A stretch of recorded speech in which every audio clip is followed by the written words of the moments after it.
What's up, guys and gals? This is Griever back here, bringing you guys the latest behind-the-bar reviews for One Piece. One Piece Chapter 964. Let's get right into it because this review is already a day late. That's on me, ladies and gentlemen. Long work week and all that fun jazz. But you're not here to listen to my life story. No. What you're here is to listen to Oden Kozuki's life story. In fact, we're here to even encounter some of the greats. We're here to see Shanks. We're here to see Roger. We're here to see Whitebeard, Marco, Oden Kozuki himself, Lady Toki. We see all of these characters in this one chapter. I mean, the people that are not enjoying this flashback, the people that don't realize it was already set up. This has been set up for a long time, and that's what I don't get when people say, the foreshadowing wasn't there. Of course it was. Even as late as Sengoku basically saying, everything is tied to that one man. Roger, Wano, Whitebeard. Everything is tied to Kaido. It's all tied to Oden.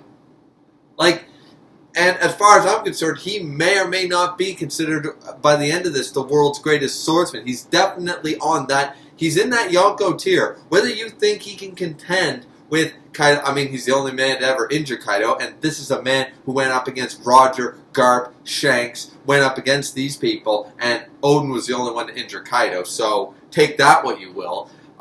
This is a man who is situated there. I don't understand. I don't understand. I know I keep harping on this, ladies and gentlemen, but it is just something that doesn't compute with me. People are bored of this Oden flashback like it's something that we shouldn't care about 110%. I just am actually rereading One Piece, and I'm at the Skypiea arc, and I can tell you one thing. A lot of people love Skypiea. A lot of people love NL. I find that stuff, honestly, kind of like, let's just go through the motions.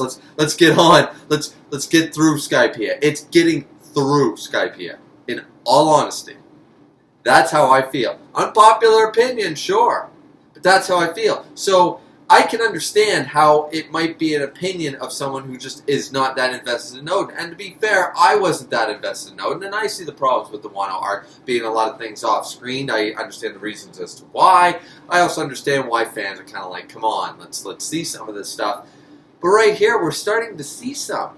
We're actually getting history and building blocks and the world building and the backstories of the main, what it all is going to come down to. I don't understand why people find this boring, especially when we have literally the legend himself, Whitebeard, and Roger in this chapter. We knew this was going to be part of it. If he was showing us an Oden flashback, if Oden was going to show us that, we clearly were going to see some of these major forces in the world and in the history of the One Piece world.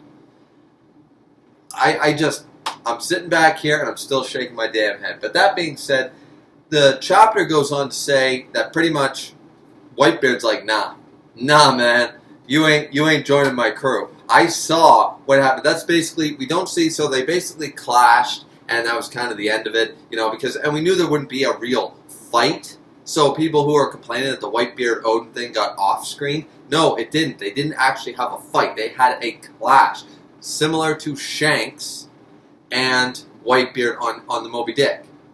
It was a clash. It was kind of like, you disagree, I disagree, chain. They might have clashed 2 or 3 more times. That was the end of it. There was no fight. There was no, they beat each other black and blue like Katakuri and Luffy, or, Big Mom and Kaido. That stuff, sure. I mean, we all know exactly what they were doing. That's the reason Oda wasn't showing it, ladies and gentlemen. Don't complain about that. They weren't fighting. They were doing something else that begins with the letter F, but they weren't fighting. So, that being said, I just sit back and I'm looking at this, right? And I went, okay, Whitebeard doesn't want him on the crew. Why? Okay, because they clashed. He asked at the end of the last chapter, yo, dude, let me join your crew. And he's like, yeah, you're strong and everything, but I've seen what happens when headstrong, I'm in it for me, I'm not disciplined, I'm going to go off and do my own thing. I've seen what guys like you, when we all group together in one crew, it happened in my last crew. referring, of course, to the Rocks pirates. You don't think that Rocks commanded like Whitebeard commands the Whitebeard pirates or anything, or I don't know, like Shanks, I guess, commands his pirates, or Big Mom commands her pirates. You don't think that Rocks actually commanded Whitebeard, Kaido, Big Mom, Shiki, all these, Yang Ji, all these people, and Silver Axe, whoever that is, and basically went, yeah, everyone, total line, listen to me. Whitebeard even states it clearly, like, no, we were just a bunch of strong-ass individuals gathered in one place with mind, I guess, for destruction, or we don't really know the plan here, but I guess they all decided to join just to conquer the world pretty much in their own way. But they were all loose cannons. There was no order or discipline in the Rocks crew, and it seems apparent with what Whitebeard is kind of saying. Read between the lines a little bit, you get that from this. And he's just like, no, like, you're too headstrong, like, you won't follow my orders, you won't be a part of the family if I let you join. You'll be this loose cannon. And I already saw what that did to the last one. And potentially, because this is, of course, after the incident, at God Valley. So it's entirely possible. I mean, we know that it was Roger and Garp together. Like, that's like the alliance to talk about versus all these now Yonkos. But, along with some other strong people that we've never even heard of until Sengoku name-dropped a bunch.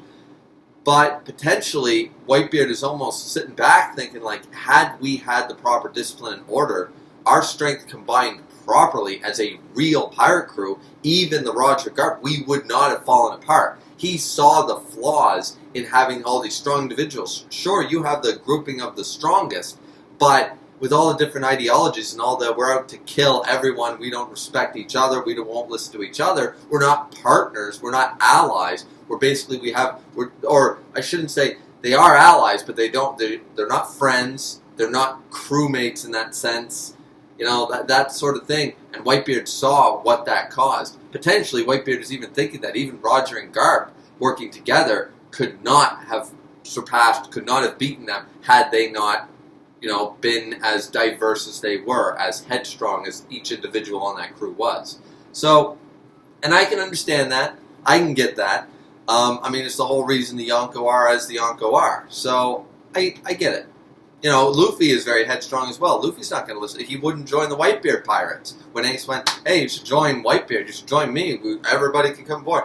Nah, I'm captain, I'm doing my own thing, right? Like, that's Luffy. So, a bunch of Luffys, basically, right?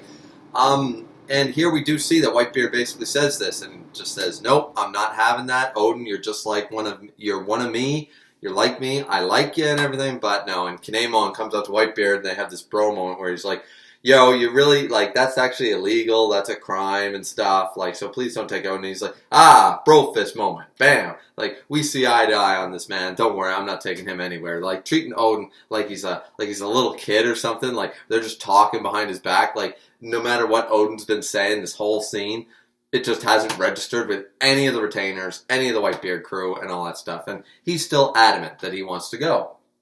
So I guess they end up being kind of friendly and stuff, and they help him out and everything. They help Whitebeard, they repair the Moby Dick, all that stuff. And then they basically take off in the dead of night. It's a few weeks, and they end up taking off just randomly in the middle of the night, sort of like sneaking away with no formal goodbye. Now, it looks like all of the characters, this is how we find out how Inarashi, Nekomamushi, and more importantly, Izo, because clearly it was the 10 red scabbards at some point. Or they might not have been, we don't actually ever see them referred to as the 10 red scabbards, but the 10 retainers of Kazuki Oden. It wasn't originally 9. Izo was one of them. Now we see how he ended up with Whitebeard's crew and stuff, because he was the one guarding Oden, knowing that he was always going to try to escape while Whitebeard was in port.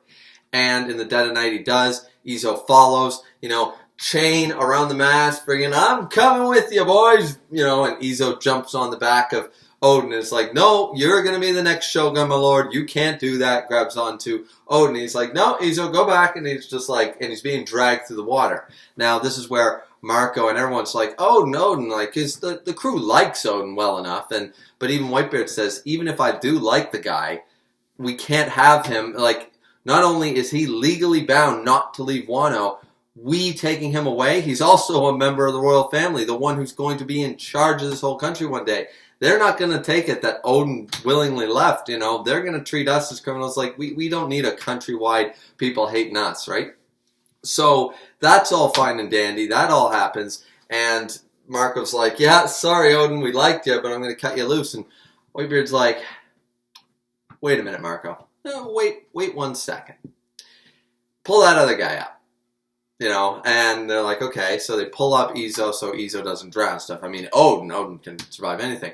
And they basically said, okay, we're going to have to see some level of conviction. It's kind of a little late to turn around. So he's like, all right. And Izo keeps pleading with Whitebeard, like, I'll never forgive you. Bring my lord up right now. I want you to, bring him up. He's going to die out there. And he's like, no, I told him he couldn't, and, we tried doing it the nice way, we tried doing it your way, I listened to Kinemon, and I said no, the way your country wanted me to say no. I left, he wasn't a part of it, I didn't ask him to join, now he's forcing my hand, I'm doing this my way now, the pirate way.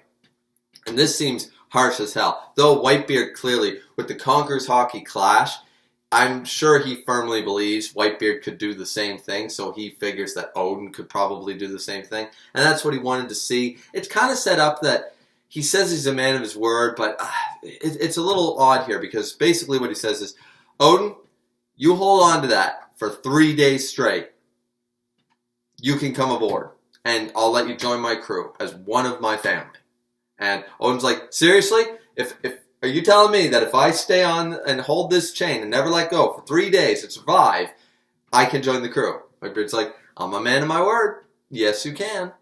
Now, I don't know if Whitebeard intended what happened or if he had hoped that something would distract Oden in the right way. Because the way that it happens is he's actually got 1 hour left. And I mean, he's been fighting off. And remember, this is the new world. We're not even talking, Grand Line. We're talking New World Grand Line. We're talking the New World. This is the most dangerous of all the seas that we have seen in the One Piece story. And Oden is literally sleeping, waterlogged, fighting off whatever monsters and sea kings and anything else that's in there. I know it's Oden, but still, this is harsh. Even the guys on the crew are like, come on, Izo's not forgiving Whitebeard. So it's ironic that Oden eventually leaves to join the Roger Pirates. We don't exactly know how that happens. There's many possibilities as to why. And clearly Whitebeard still, I don't think that it was one of those a betraying thing and flipping sides. I think it was probably a mutual thing where Whitebeard said, you have to do your own thing. You've always been headstrong. Because we saw this. The reason that Whitebeard didn't want him to join was that, you are too much one of us. You're too big and headstrong for your own good. You're not going to always follow orders. You're going to follow your own dreams and stuff. And clearly Whitebeard had, and we know for a fact that Whitebeard had no desire to go to Raftel. It seems like he's already got what he wants here. Now, it's early stages of what he wanted, but he has his Whitebeard crew. And we know he's let crew members, we see Whitey Bay and stuff like that in this, in the former crew. They were part of the Whitebeard crew, but they eventually moved on to be their own captains and stuff. And they still showed up in Marineford. So Whitebeard is letting, his chickadees, his chicks, fly the coop one day. They're allowed to leave the nest. That's the way it kind of is. His baby birds can eventually leave of their own volition if they choose to, if he thinks they're ready. They always go off on a mutual level of respect. I don't think anybody has, other than maybe Blackbeard, have left the crew with a bad taste in their mouth and in Whitebeard's mouth, I don't think that's ever been the case. So I don't think that it was a flipping of sides, a betraying way. I think that all the crew understood why Oden did it. Roger basically said, I'm going to go to the last island. I'm going to the very end of the New World. I'm going to where the place that can't be found, that kind of idea. And Oden was probably because that's his whole thing. He just wants to see more of the world. That's all he wants to do is see more and grander and bigger things. He wants to see new adventures. And at some point, Whitebeard basically says, Oden, this is probably the crew for you. Because at this point, I believe that Whitebeard and Roger, they clashed many times. God Valley has been over for a while. The incident in God Valley. So Whitebeard already knows about Roger and stuff like that. And this would be one of those things where he's probably you know what, Oden, your dream is to see Roger's going to lead you to something that I'm never going to take you to. It might be best if you go. That could be the mutual thing. that could have been the understanding. We don't know. Or it could have been a whole, like, where he told Ace, like, I don't want you to go find Blackbeard. This feels fishy. And when Shanks showed up and told Whitebeard, basically, recall Ace, basically, what Whitebeard told Ace, Shanks tells Whitebeard, they're in agreement, but Whitebeard plays it off as though you can't tell me what to do and pretends as though Ace was following his orders. Shanks being left in the dark a little bit, he might have figured it out or something, but Whitebeard himself shared the same idea as Shanks, but wouldn't let Shanks know that because he didn't want to, like, lose, you know, I'm my own man, I'm my own crew, I'm my own Yonko, I'm the world's strongest man. Nobody suggests or tells me how to think and what to do with my own crewmates. And he wouldn't give an inch. He wouldn't even tell Shanks, like, I told him the same thing, but a man's got to follow. Like, he didn't even play to his honor or anything like that. He just said, nope, I told Ace what to do. You don't tell me how to handle my crewmates, that kind of deal. So we might have a situation like that showing up later on. See, this chapter brings up so many possibilities, and we're so eager to find out how did Oden switch sides, what happened there, and just all this stuff. And clearly, once again, anybody who thinks that Shanks and Buggy were not on the crew. I've been saying this for years, but many people have been opposed to this because they believe that, like, if Shanks knew where Raftel knew where the One Piece is, why didn't he just become Pirate King? My argument for that has been for the longest time, what about Crocus? What about Rayleigh? What about Oden? What about all these characters that we know were on Roger's crew? And what about Shanks and Buggy? There's something about the One Piece. There must have been some type of honor or something where they were just like, you know what? No, we're not doing that. There's something else going on there because any one of them, they all know how to get to Raftel. They all know that. You know, and especially with the Stampede movie, I haven't actually seen it myself, but I heard that Buggy even found the location and he went, this is the way to get to Raftel. He automatically knew what this map did. This is how to get to Raftel. How would he know that if, you know, then that he's never been? How would he know if he wasn't on the crew at the time? So either way, Oden was definitely on that crew, and there's just so much to unpack in this chapter and in this flashback mini arc. No, I'm sorry, guys. I'm sorry. I've been getting off track with so many theories and stuff, but that's what these bring about. This is why, once again, like I said at the beginning of the video, how do people not enjoy this type of stuff? One Piece, one of its core things is about the history, the aspects, and the world building. That's what we're getting here. We're finally connecting all the dots of all these major players that have set up the present storyline. Why are people upset by this? I have no idea. Point is, and Oda has been moving at a fast pace. He basically, within 3 chapters, we now know everything Oden has done in his entire life. We got that whole big dialogue list of everything he did at what age. We saw how he tamed the Curry region. We saw how he was disowned, how all the Red Scabbards came to be, Kawamatsu, Inarashi, Nekomamushi, the history of them, Izo, how everyone ended up joining him, what their backstory was in a very quick snippet, like a quick summary, and how he met Whitebeard and ended up taking off with him. It only took like a month's worth of chapters, people. Why are people worried about this? Everyone's saying, oh, the pacing's too fast. Now the pacing's too slow. What do you want? I don't know. Either way, this continues on. This chapter just continues on to showcase that he did end up basically with 1 hour left to go, as I said, but he failed. He failed because he showed up full of salt water. It was an amusing scene, right? Because he was all bloated and stuff.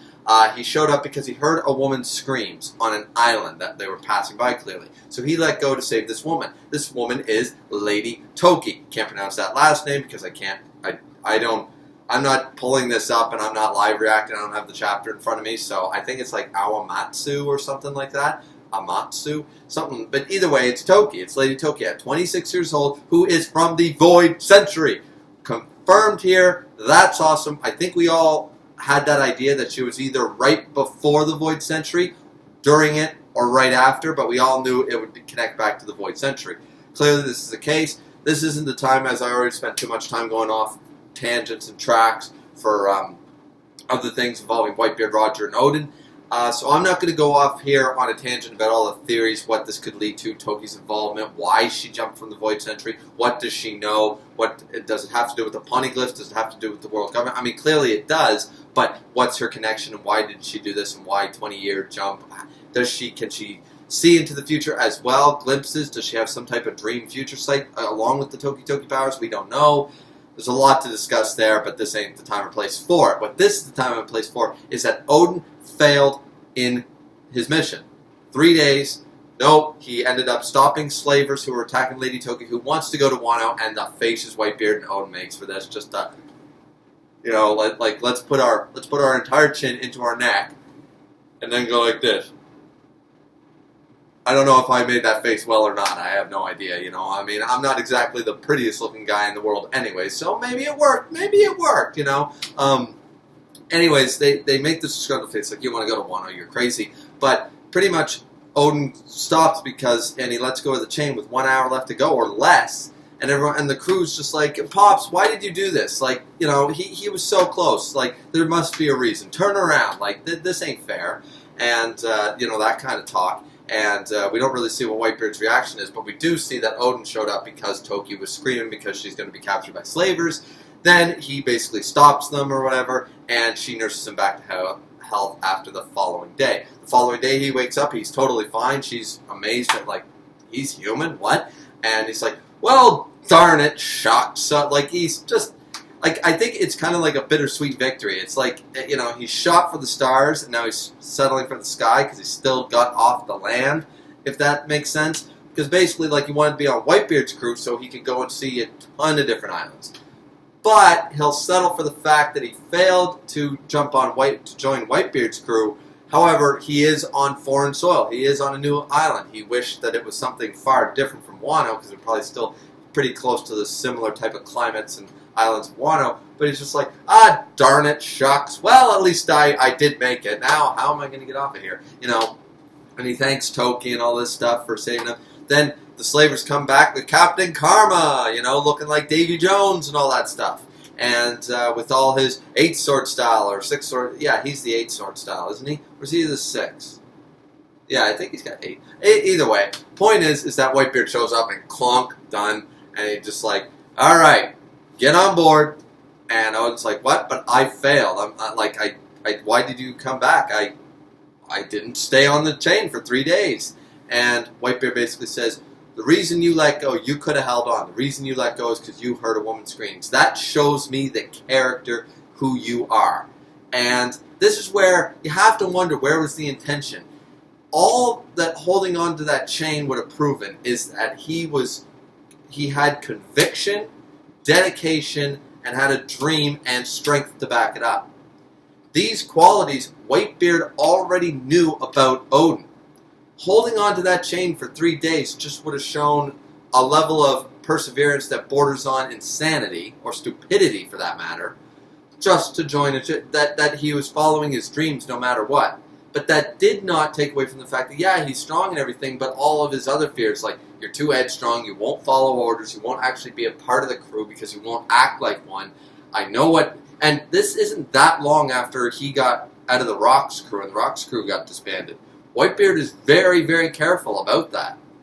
So, this seems to be almost an ironic twist of fate that not only did he fail it, but by failing it, he proved himself even more so to Whitebeard. Now, I don't believe Whitebeard would have went back on his word, but I think Whitebeard was hoping for something like this to happen and to prove Oden's character. That he's willing to sacrifice his own dream for someone else, similar to a Zoro. I mean, he's a samurai at the end of the day, just like Zoro. Zoro is willing to sacrifice his dream for the sake of Luffy's dream, because he's the captain.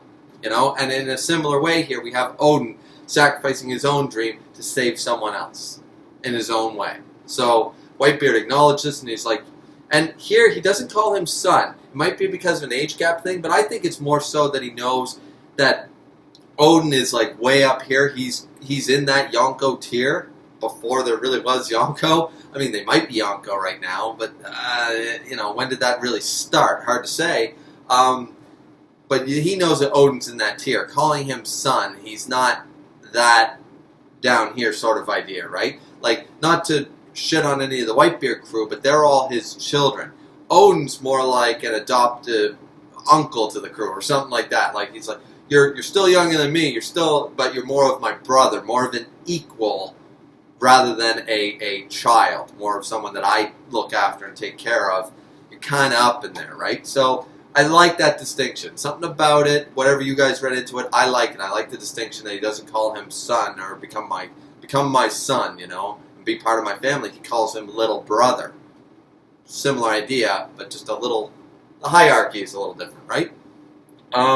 Either way, they go on this grand adventure. He sees a bunch of places, and I can feel that kind of like when they're collecting the Dragon Balls in a lot of the later episodes of Dragon Ball and Dragon Ball Z and stuff like that, where they just basically do a montage and they just play like, Dragon Ball, gotta find that Dragon Ball. I really wish I could show panels here because I would have set that to like that adventure music. Like, we're just going on an adventure sort of idea, right? I would have set all the panels to it and had a little quick music video that was really choppy, but it would have been nice, right? Because that's basically what it is. Like, we're going on like almost like an opening theme, like the Dragon Ball GT. Forgive me for comparing that at all, but like the whole like just showing Goku and Trunks and Pam traveling to all these different worlds in like a 30-second span and just to an upbeat soundtrack. Let's go. We're going to all these worlds. We're encountering all these monsters and comedic moments and big fights and all, you know, because that's basically what we see here is Oden narrating that he got to see all these crazy different islands, crazy different worlds.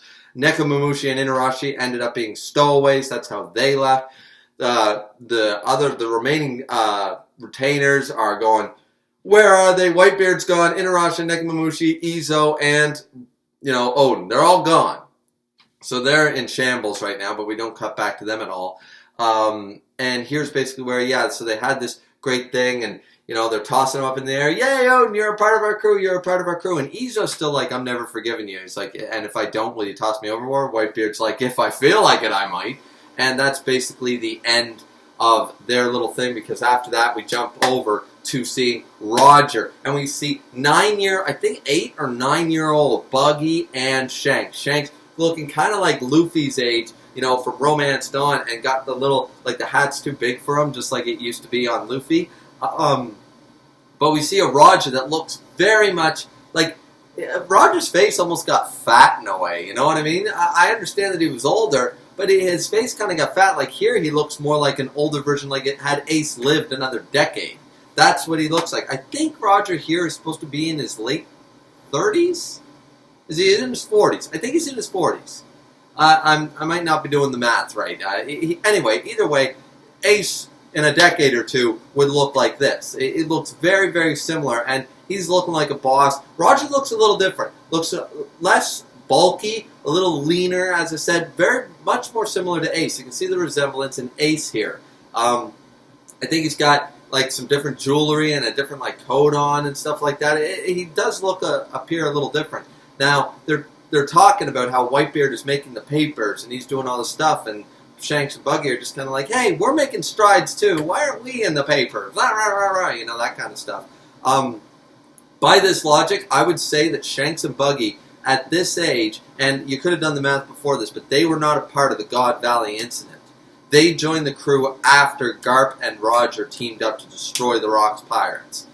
Because otherwise, they would have been, I believe if I'm correct, they would have been, same with Marco. Marco was joined afterwards. Maybe some of the other ones like Vista and stuff were part of it.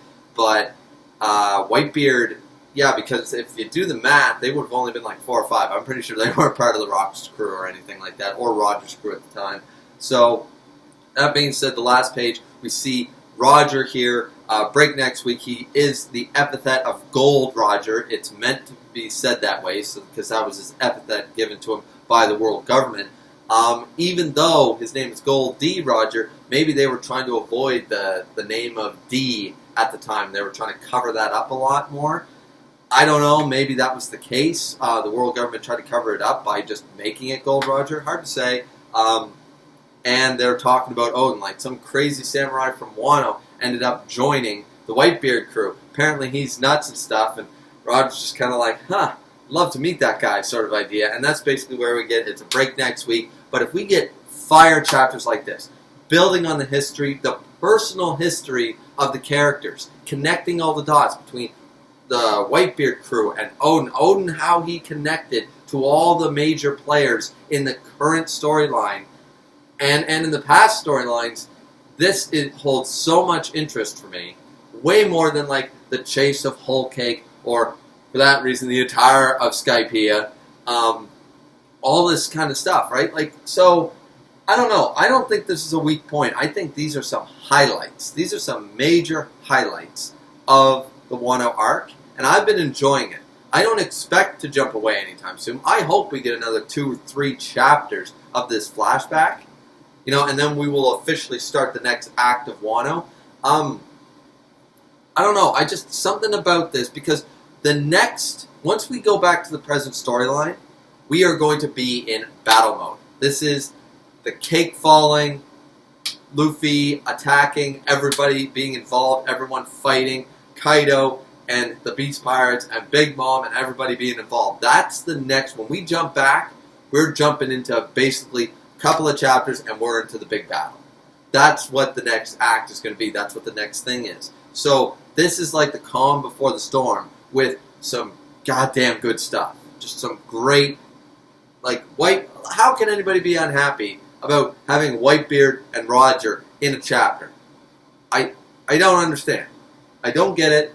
Why do people not like the flashbacks? I know I don't get enough views or traction on these reviews anyways, but if you guys are watching, if you make it to the end here, tell me why. Why are people disliking the flashback? What is their actual reasoning? And by comparison, I would ask, if you dislike this, if you dislike this flashback and you just don't care and you just want to get back up to the hype that is Wano and see some fights, I don't think you're reading One Piece for the right reasons. I really don't. You know? Because One Piece might have a lot of fights, but it's not all about the fights. It's about the adventure and the world building as well. And we are following over 300, I think 350 plus characters at this point. There are so many characters that Oda tries to give. Like right now, we still have a Beige cover page serial. How long was that? As I said, I've been rereading. How long did we follow Buggy? I mean, you might say he's relevant now, but how long did we follow Buggy after his first introduction? How long did we follow Wapple? Nobody even likes Wapple. I don't know a single person that liked him. But we followed him in a cover serial for half a Skypiea. Like, Oda tries to give every character something, you know, some more. Always trying to make it so that nobody is irrelevant in this story. Nobody's irrelevant in the One Piece world. And I really enjoy that. I like it. I don't know what people want from this, but I've been having the time of my life. This is way better than Whole Cake. Way better than Whole Cake Island arc. It's better than Dressrosa. It's better than Punk Hazard. Better than Fishman Island. Like, this is the best arc since the time skip. I'm going to say that. For me, my enjoyment level of this, week to week, has been that. And as I'm rereading the series, I will have a better opinion about a different opinion, or a more unbiased opinion about the arcs as a whole once I've done my reread. And then I can honestly say whether I think Wano is like way up here or not. For me, Alabasta so far is one of my favorite arcs. I love the beginning. I love the first 220 chapters of One Piece. Just to me were awesome. They were so good. And, you know, the East Blue and the Alabasta stuff.